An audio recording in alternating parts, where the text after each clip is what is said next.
என் அன்பு தங்கமே, உன் அப்பா நான் உன்னை காப்பாற்றதான் வந்துள்ளேன். நீ உன் லட்சியத்தை நோக்கி அசைக்க முடியாத உறுதியுடனும் பொறுமையுடனும் செயல்பட்டால் வெற்றி நீ பெறுவாய். நீ பிறருக்கு செய்யும் தன்னலமற்ற நன்மை என்ற ஒன்றினால் உன்னுடைய கர்மாக்களை நீ கரைந்து போக செய்ய முடியும். நீ ஒரு அடி எடுத்து வைத்தால் உனக்காக நான் 100 அடி எடுத்து வைப்பேன். இதை நீ நடைமுறைப்படுத்தி பார்த்தங்கமே, உன்னுடைய பிரச்சனைகள் விரைவில் தீர்ந்துவிடும். நான் உனக்கு அடிக்கடி கூறுவது, நீ செய்யும் எந்த ஒரு காரியத்திற்கும் பலனை எதிர்பார்த்து செய்யாதே. பிறகு நான் அவர்களுக்கு என்னெல்லாம் செய்தேன், ஆனால் அவர்களோ எனக்கு தீங்கிழைத்து விட்டார்கள் என ஒரு நாளும் புலம்பாதே.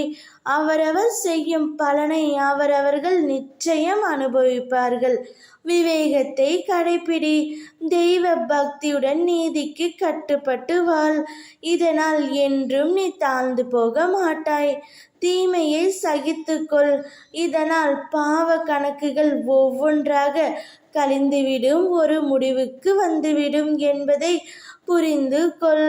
துன்ப நிலை மாறி இன்ப நிலையை அடையப் போகின்றாய்.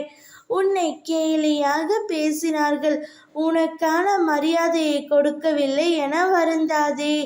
எல்லாவற்றிலும் நிச்சயமாக காலம் பதில் சொல்லும்.